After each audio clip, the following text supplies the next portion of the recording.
Thank you. Good afternoon. Thank you for being with us today. We have a real group of people with us today to help Jefferson Parish, sorry, with the Deaf Action Center, but we're honored to have many other levels of our government who are in the fight with us. Governor John Bel Edwards, thank you so much for being here. Senator Bill Cassidy, Congressman Steve Scalise, Lieutenant Governor Billy Nungesser, as well as a host of elected and state representatives, and I'm going to say them all, and I hope I don't miss anybody. This list was just put in my hand. So our chairman, Councilman Walker, Councilman Ricky Template, Councilman Edwards, Councilman Bonanno, Councilman Lee, Councilman Van Rankin, and Councilman Impastato. That is your entire governing body in Jefferson Parish, along with many state representatives, Senator Pat Connick, Representative Senator Stephanie Hilferty, Polly Thomas, Representative Joe Marino, Joe Stagney, Kyle Green, Rodney Lyons, Joe Bowie, and John Ilg, as well as Gretna Mayor Belinda Constant and Chief Arthur Lawson. And again, I apologize if I left anybody else. This was just put in my hands. And you are going to be addressed by many speakers today. I just got off of a helicopter ride with Congressman Scalise. I haven't been able to catch my breath from that. We just walked in, but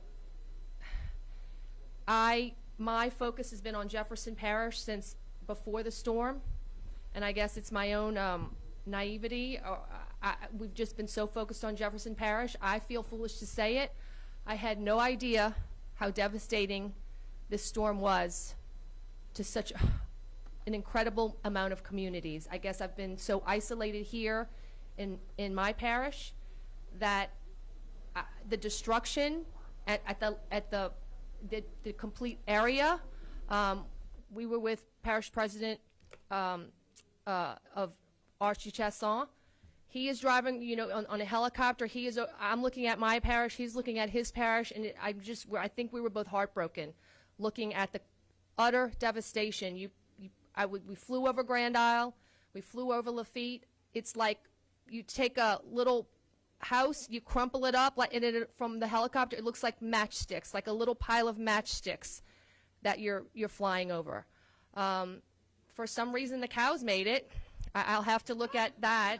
We have to research. They're grazing in the grass. All the cows made it. So that is definitely on my list to look into. So we were honored to have a great meeting. The governor provided all the state agencies to give us a briefing here in Jefferson Parish on all the things that they're doing. So everybody is working so very hard to put our community back together. We're happy to have received pods today. They're out, so those distributions took place. I wasn't able to get there today, but I know they were giving out food and water and MREs. And again, if you cannot take care of yourself, you go to PARD, or you call 349-5360. Again, right now, we're a broken community right now. Today, we're a broken community. It won't always be that way. We don't have electricity. We don't have communication. We don't have gas.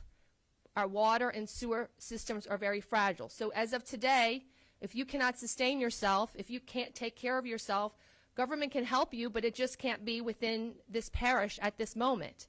Again, that won't always be that way, and then in the next few days we'll receive a lot of additional resources here. So please go to PARD. You will be taken to a shelter in Alexandria, and you will be comfortable. You will have air conditioning, you will have food, you will have water, and you will have the depth of medical services that you need. That is also a very vulnerable system here. So please, my plea to everyone, again, is you can't come back if you're away. I know you want to see your home.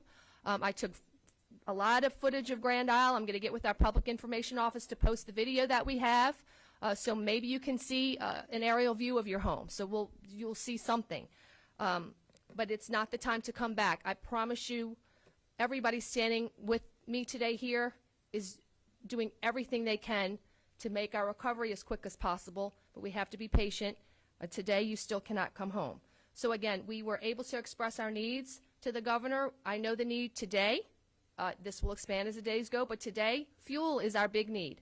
I was called by Second Harvest, who can do a great job, but you know their employees need fuel. I need hospital workers to be able to get to work. We have enough fuel for our first responders and our government workers, but I don't have enough to share with somebody critical like a hospital or Second Harvest Food Bank or other critical needs in this community. And so we wait for that to arrive. We also were able to explain that we needed generators and ambulances. So, and then the needs as we go on will be different as this process goes on. But I was so fortunate to have the state officials and our federal delegation to be able to understand where we are today, and they're doing everything they can. They're all calling back their offices, trying to shake the trees with private companies that they know and through government departments to get us the assistance. So with that, we're very honored. I know everybody's tired. I know everybody's exhausted, heartbroken. You're away from your families. You're away from your house.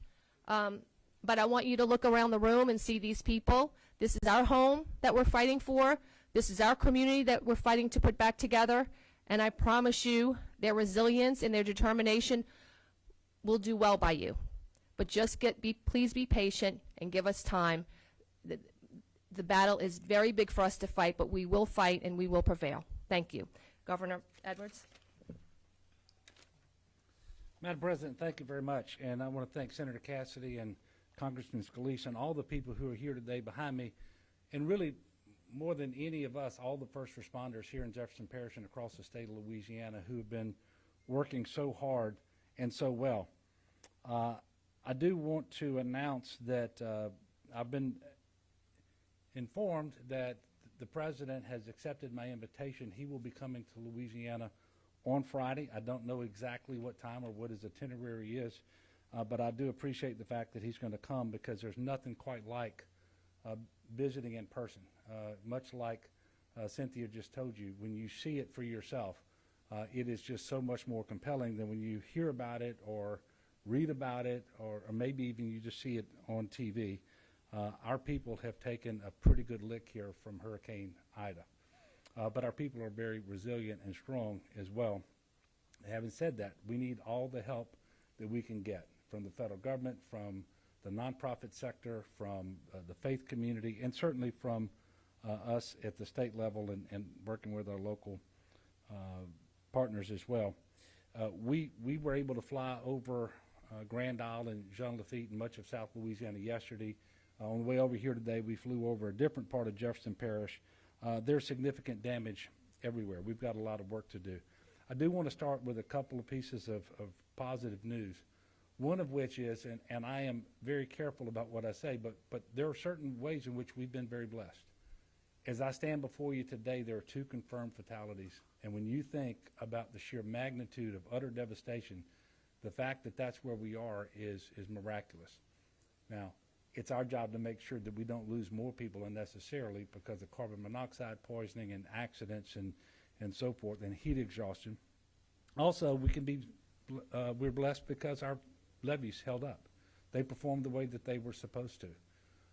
And that was the Hurricane Risk Reduction System here in the Jefferson and Orleans area, but also other federal and non-federal levees all across southeast Louisiana. That death total would have been much, much higher had that not happened. We've also got a little good news in that the President signed a major federal disaster declaration that I requested, and that means for the first 30 days after landfall, the federal government's cost share will be 100% for Category A, which is debris removal, and Category B, which is emergency protective measures. He also approved individual assistance and public assistance. Now, the public assistance is at 75%. But everybody out there who is a Hurricane Ida survivor needs to apply to FEMA for individual assistance. It doesn't happen automatically. You can apply online at disasterassistance.gov, or you can call 1-800-621-3362. I can tell you that in the last day and a half, they've set records for how many people have applied so quickly, and quite frankly, they've gotten tens of millions of dollars out the door to those families as well. So it's very important that people apply. A little more good news is that there were some areas that actually started to have power restored today, principally in New Orleans with the feed that came in from New Orleans East. Critically important to show some progress there, and I believe that's going to continue to build over the coming days. And it's going to be wonderful when everybody gets their lights back on. We are asking people to try to be patient and understanding, because anytime you have a storm that is this devastating, it will take some time to get all of that infrastructure back up and working. But I believe we're going to see steady progress from this point forward. And I am mindful it's not just a matter of convenience, and it's not just a matter of comfort for air conditioning. It really is about life-saving. We have dozens and dozens of hospitals and nursing homes and other critical facilities right now operating on generator. It is typically only a matter of time before a generator may fail. So we are trying to get backup generators on site that are properly sized to each of those facilities, with the technicians, with all the fuel, trying to move the water where the water needs to be, because you can't run a hospital and so forth without water. A lot of challenges, but we're starting to see the lights come back on in some places. Today, more than 11,000 homes and businesses were restored. Now, we were over 1 million, so I'm very mindful that it's a start, and only a start. In terms of electrical infrastructure, you know, I think you know that we've got transmission lines and distribution lines and substations, and there is tremendous devastation further south in Terrebonne and Lafourche parishes. The co-op Sleeka, they're going to have to rebuild their system. They're saying in their 83-year history, they've never been devastated as they were in this storm. But I can tell you, we've got some good news out there too, as I mentioned, with certain hospitals, including in St. Tammany and New Orleans East, being powered back up. I'm going to announce here the Blue Roof program has commenced, and I want to thank the Corps of Engineers. They will oversee that, and they've been tasked by FEMA to run this program. The Operation Blue Roof program is about getting as many houses into livable condition as possible. So if you sustained a roof damage, we really want you to take advantage of this program. The eligible parishes are those that we know sustained hurricane force winds. So it's not every parish that was approved for individual assistance. And I'm going to read the parishes out right now, and I'm going to try to go slowly. Ascension, Jefferson, Lafourche, Livingston, Orleans, Plaquemines, St. Bernard, St. Charles, St. James, St. John the Baptist, St. Tammany, Tangipahoa, Terrebonne Parish, and I think that's it. And this is a service that is free to the homeowners that qualify. After the blue roof is installed, the structure is declared habitable. Now, what that means is, if your roof is gone, but so is the rest of your house, you're not going to qualify, because when they put the roof on, you need to have a habitable house. But if you have any questions about that, you call the number that I'm about to give you. You apply online, and someone will come out. Storm debris also has to be removed from the roof as well. Residents can sign up for the program at blueroof.us. Blueroof.us, and you're going to have to sign a right of entry form that gives the contractor the authority to come onto your property. You can also sign up by calling toll free at 888-ROOF-BLUE, and that's ROOFBLU. 1-888-766-3258. So that's how you register for the Blue Roof program. To share with you all a little experience we had with this program last year in Southwest Louisiana. After Hurricane Laura, the Corps of Engineers ran this program, put up 13 or 14,000 blue roofs. I can tell you that when a few weeks later Delta came in, it was very apparent which homeowners had had their roofs repaired under the Blue Roof program because those tarps remained in place, and those that had done it themselves.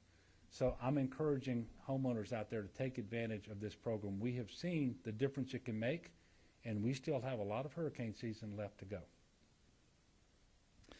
As of this morning, there were 2,591 people being sheltered in 31 shelters across the state. If you are looking for a shelter, if you have any questions, please text LA Shelter to 898-211 or dial 211. There will be some people who are trying to ride it out, and you're going to find that your home is not functioning well. Maybe it was damaged in addition to not having electricity or water, and at some point you may need a shelter. Please, if you need a shelter, call, and we will make sure that we have a place for you. If you are currently evacuated, please do not come back until you know from your parish emergency operations center that it is the time to do so.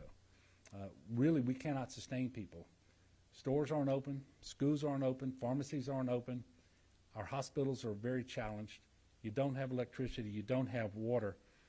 So if you come back, you know, a lot of bad things can happen. So please be patient as best you can. I do want to announce that Louisiana has received a hot food waiver from the USDA to allow SNAP recipients to use benefits to purchase hot or prepared foods. That will run through September the 28th. It's only available at retail locations that normally accept the SNAP EBT cards. So you can't go to a restaurant, but if there's a store out there that actually happens to have hot food and they take normally the SNAP cards, the EBT cards, you can use it. If you've got if you want DSNAP updates, you can text LADSNAP to 898-211. As I mentioned before, only 2 storm-related deaths thus far. I do expect that number will rise because coroners will attribute deaths to the storm that happened after the storm, so long as they're connected in some way. There are currently 212 water outages that are impacting more than 600,000 people. This is what the president was talking about. There are also 95 boil advisories that impact over 400,000 people in Louisiana. Generator safety, please keep your generators 20 feet away from your homes in a well-ventilated area, not in your home, not in a crawl space, not in a garage, not under a window or a vent.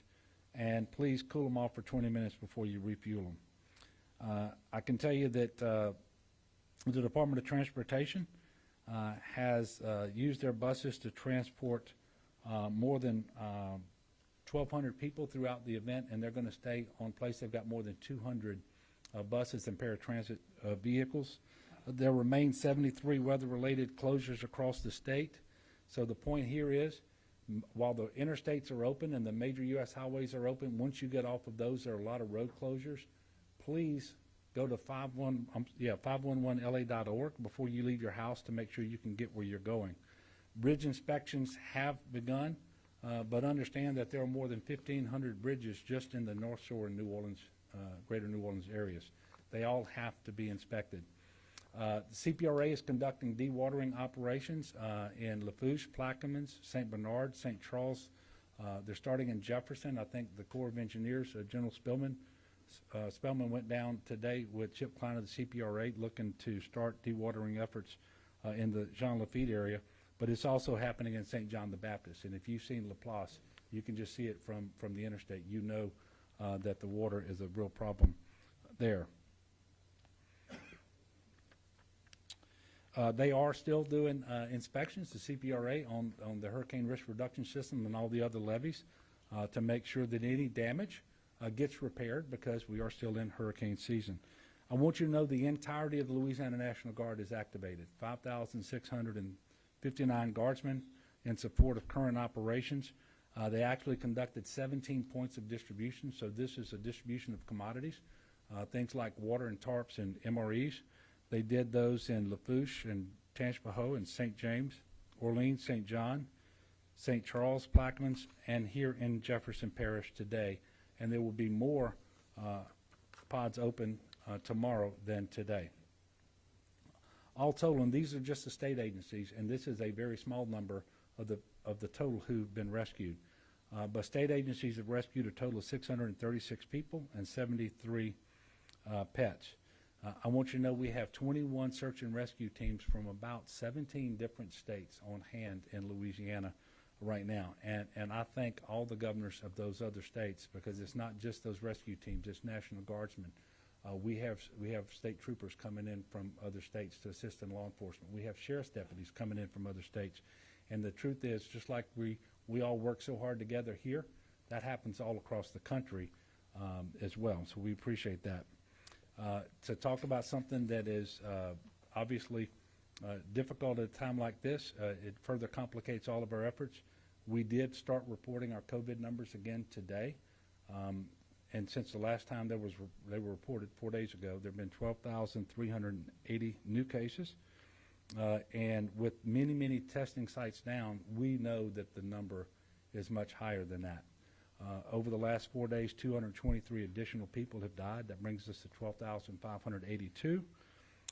There are 2,447 hospitalized across the state, and 446 of those are on ventilators. And I want you to think about that, because many of them are in this region operating on generator power. Now, I'm very thankful that there's 2,447 today, because there were well over 3,000 just a couple of weeks ago. I will tell you the mask mandate worked, because the percent positivity started going down 2 weeks after we reimposed it, and so did our cases, and so did our hospitalizations. Not our deaths yet, because those are always a lagging indicator. It's a very difficult time. Did sign a new public health emergency order today that will extend the mask mandate till September the 29th. State offices will be closed in a number of parishes, and I hate to say this, but they've asked me to give those out. And these parishes are going to be closed through the remainder of the week, right? All right, so it will be Tuesday after Labor Day when some of these will go back to work. But they are Ascension, Assumption, East Baton Rouge, East Feliciana, Iberville, Jefferson, Lafourche, Livingston, Orleans, Plaquemines, St. Bernard, St. Charles, St. Helena, St. James, St. John the Baptist, St. Tammany, Tangipahoa, Terrebonne, Washington, and West Feliciana. Finally, and then I'm going to ask Senator Cassidy and then Congressman Scalise to come up. The fuel problem is very significant. We understand the challenges associated with that. It's impacting all of our recovery efforts. We have had as many as 8 refineries down. That was as of yesterday. I think 1 or 2 of those may have come back up, but it is a significant problem because the fuel just isn't available to us the way we would want it to be. We are working with our federal partners, with the business community, with Louisiana Mid-Continent Oil and Gas Association, you name it, to try to identify bulk fuel that can be brought in. We did have a little win today. We got a waiver approved upon our request by the IRS, so we're going to be able to use off-road or the red dye diesel in the parishes of southeast Louisiana only for 15 days, and we're looking to try to make that available. But that, again, that's only diesel. So I'm gonna yield the podium now to Senator Cassidy, and then there'll be some questions at the end of the press conference. Thank you. Thank you, Governor, and thank you, Madam Parish President. Let me echo a little bit what was said. When Steve Scalise and the Parish President speak about flying over, the devastation is incredible. I did it the other day, East St. John, Fouchon, the Bayou area, and on through here. But also to echo what the Governor said, it gives you a different perspective to be on the ground. I was earlier today in Lafitte, and just the devastation in Lafitte, a small community, but almost, in fact, every building was affected. And you can see the water line at 6 to 8 feet up there. And even the homes that were raised have all had wind damage. And two things I found most kind of remarkable. At the end of the road, you look down, and there were mailboxes, but there was no road. And so the water is still high. It still needs to recede. Recovery can't completely begin. And secondly, there was a above-the-ground cemetery on the Gulf side of the road, but one of the huge caskets, I'm told, weighs 1,200 pounds, had floated to the north side. And so the devastation was there for even those structures that were heavy and have been there quite some time.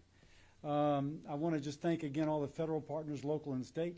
As whenever I've called, trying to represent an interest of someone locally, things are happening. So I appreciate that.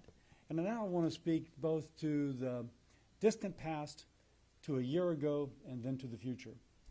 The mayor spoke to me earlier, Belinda, wherever you are, and Mayor Constant said, you know, we didn't flood. The system worked. 16 years ago, George W. Bush said that we were going to build a hurricane protection system around these communities. It worked. Yes, we have electricity out. We didn't flood. The numbers of deaths is so minimal relative to 16 years ago. Preparation works. And so now I want to speak to the future. I've been advocating for an infrastructure bill that's passed the Senate that would actually have things such as hardening the grid for natural disasters, coastal restoration, prioritizing states which have had natural disasters hit their shoreline in the last 6 years, prioritizing for flood mitigation those communities which have recently flooded. Internet, $65 billion for internet so that all Americans have access to high-speed internet. And I mention that in this context because I've learned on a federal, state, and local level, we are communicating with constituents via social media as to how to mitigate your risk of harm. Congressman Scalise had a good comment, if I can steal your thunder, Steve. Maybe we need to take those power lines from being overhead and burying them. Well, if that's what hardening the grid would be about, then there will be dollars to harden those grids. So as I speak to the future, I'd like to hope that, God forbid, there be another major hurricane 16 years from now. We can say both that the levee's held and that we still have power. But if that's to be the case, it means that we do the preparation now, just like 16 years ago, George W. Bush committed that we would have this levee system now. And one more thing, for the people in Southwest Louisiana, you are not forgotten. We are aware that the Community Development Block Grant Disaster Relief that you're hoping for and counting on has not yet come through. And so in the midst of this, one, you're not forgotten. We continue to raise that with the administration. And for those in this community, we will begin to work on that as soon as you file to make sure that your situation is not that of Southwest Louisiana a year later, still waiting. So thank you both. Thank you. Yeah, Steve. Thank you, Bill. And I'll start where he left off. In fact, this morning, one of the conversations I had was with Lake Charles Mayor Nick Hunter, and I know we have all of us, Governor, Bill, have been working to try to help the people of Lake Charles recover from Hurricane Laura. We don't just look at ourselves as isolated communities because whether it's Louisiana or even other states, so many of my colleagues from around the country have reached out and said, how can we help? People want to help neighbors. We're all in this together, and we're going to work to make sure that we rebuild this area. But we also want to make sure we don't leave Lake Charles behind as well. And as supplemental appropriations talks move forward, and they're already happening as we speak, and as President Biden comes in on Friday, we will be having that conversation with him as well. But we also want to make sure that the Lake Charles community is not left behind that either. But now if we talk about the assessment here, and as Parish President Shang mentioned this morning, I wanted to go out to see some of the most hard-hit areas. And so we went out, we got with Parish President Archie Chasson in Lafourche Parish, as well as Cynthia Shang. We looked over some of the really hard-hit areas. Obviously, Port Fourchon is where Ida struck ground.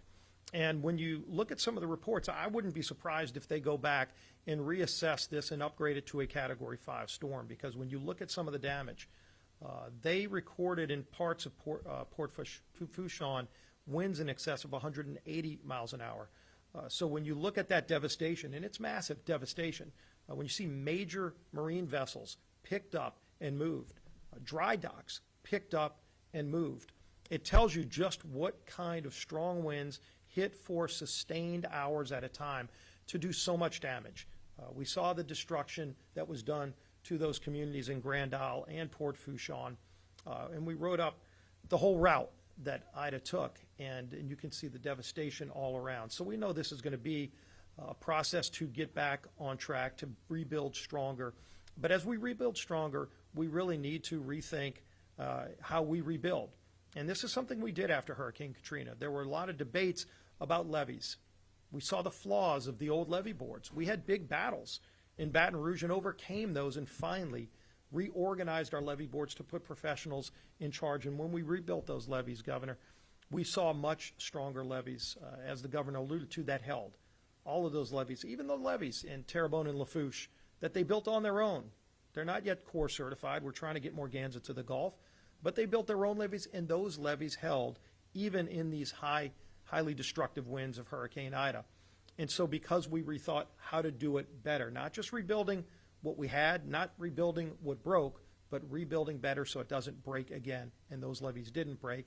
And that's the kind of conversation we need to be having as we think about how to rebuild the power grid and other conversations. And I talked with the Coast Guard about that, because the Coast Guard ultimately not only are heroes, and you go back to Hurricane Katrina, one of the real heroes was the United States Coast Guard. We never forget that. I always tell Coast Guard service members when I see them that we thank them for the service they gave us. They literally saved lives, countless lives after Katrina, picking people off of rooftops.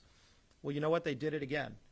They were out there right after the storm passed, helping, getting people out of their houses in those flood-stricken areas.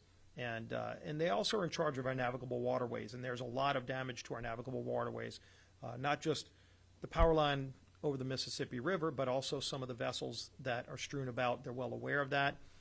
We saw some other things that they were taking note of, so we're going to continue working with all of our federal partners. But as we continue working on problems, those ones that we've identified, yesterday we were talking right here last night about trying to get that Blue Roof program back up and running. I want to thank FEMA for working quickly. Fastest time in the history of FEMA, the Blue Roof program has existed, that fastest time that they've gotten that program up and running, and it's available right now for anybody who had roof damage. As the governor said, the house has to be habitable. You got to be able to get back in it.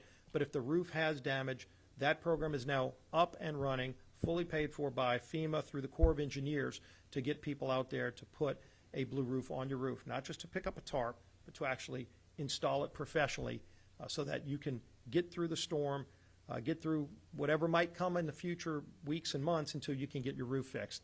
I know we have that on our website too. You can go to scalise.house.gov. You can sign up for the Blue Roof program. You can also sign up for the individual assistance program and the other things that FEMA has in place already. And as new things come, we'll continue to work on that. But we're all going to pull together all the way through this. We need to get the power back up. We need to get fuel. I'll be on a call tonight with all the major refineries across the country as we're trying to get more fuel into our region. But we're going to keep working together. Governor, Parish President Shang, thank you, and I think I'll turn it back over to you. Or the governor.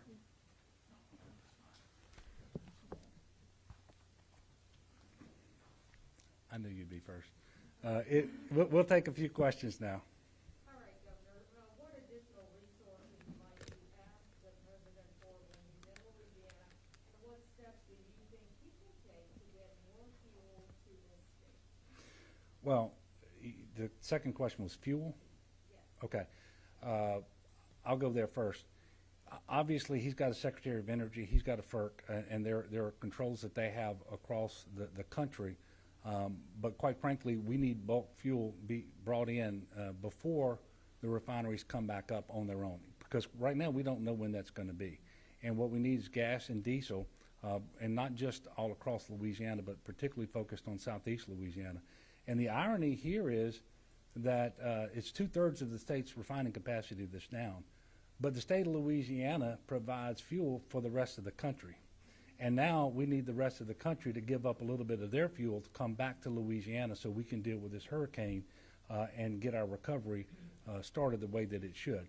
And he certainly has the ability, not only through the Department of Energy and the federal agencies, but he too, much like Congressman Scalise was mentioning, he can pick up the phone and he can call and make sure that the private sector companies that can help as well. And first question is, what will we be asking the president for? Well, there'll be a long list. But chief among them will be making sure that we have a permanent housing program that we can start as soon as possible for Southeast Louisiana. And obviously, we want to start one for Southwest Louisiana. We don't have that appropriation either. Now, there is an instrument, and I don't want to get into the business of how things happen in Washington, but there's a continuing resolution that could potentially contain an appropriation for these housing programs. So we're going to be talking to him about that as well. But quite frankly, the list is going to be very, very long. And we will be developing that list. We already got a number of things on it between now and when that visit actually does take place this Friday. But making a request is important. But making a request at the same time he sees the utter devastation that has happened here, I think it would be better received. And so the timing is important as well. Just as a follow-up, will you ask him to pick up the phone and make that happen? To pick up the phone and make what happen? You said he could pick up the phone and help with getting more fuel here. Yeah, but to be very honest with you, I believe that will probably happen before he ever comes. I had a conversation, in fact, I've had 3 today with the White House. You saw me pull out my phone? I hung up on somebody in the White House so I could come back and talk to you. But we've had 3 conversations. All of them have dealt with fuel already. And so I fully expect that will happen before he ever comes. And what we will be doing instead is announcing the relief that's en route. And that's, I guess it's my expectation. It's certainly my hope. Anybody else? Look, yes, sir. Governor, for you personally, I mean, I know you've seen so much devastation during your time as governor, but throughout the recovery of this storm, for you personally, what was the hardest thing for you to see? Well, look, me and my family, we're extraordinarily blessed, and we're all well. But to see so many of our fellow Louisianans who are not today, and whether they're at home trying to clean up, and they're not just hot. They don't have water. They don't have electricity. They're miserable. Some people not able to stay in their homes at all because they've been so damaged, and they're trying to find a friend or a relative, or they're at one of our shelters, knowing that this is all happening.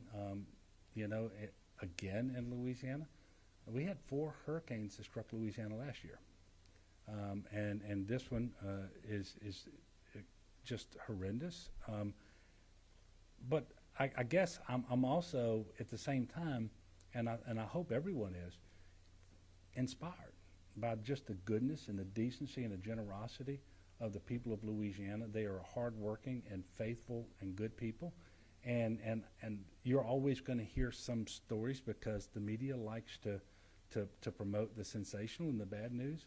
There are so many good news stories happening across our state today right now with people being good neighbors to one another. And the assistance that is actually being brought to bear, whether it's local or state or federal or partnership of all of those. And the good news stories don't make it. You're going to lead with the fuel problem. You're going to lead with the electricity problem, and probably you should. But make sure that you get out there and you cover what Louisianans are doing for one another, and you can't help but be inspired. And I'm going to continue to ask people to be good neighbors, because we've got to go out and check on those who are older, those who have special needs, because even if they made it through the storm, they're not living in really good conditions right now, right? So let's go out and check on them. Let's do what we can, and we'll provide the assistance as best and as soon as we're able to do so. Last question. If I can have a quick Yeah. follow-up. Governor, what would your message be to the people of Southeast Louisiana that are also relying on the federal government for help? We saw the challenges in Southwest Louisiana. We've seen the politics play.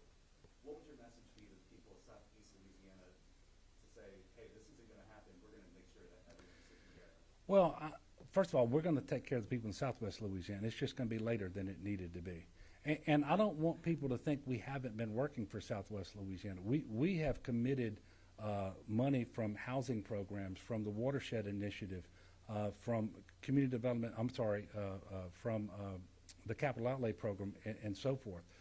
We have created tax increment financing districts over there. I have swapped out state buildings with the city so that they can get back going much faster, and we've done more transportation projects and so forth. But what they need is permanent housing, and that money has not yet been appropriated by Congress so that HUD can give us the CDBG funding that we need. So my commitment to Southwest Louisiana is we're going to continue to make the case for them, and we're going to immediately start making the case as well for Southeast Louisiana.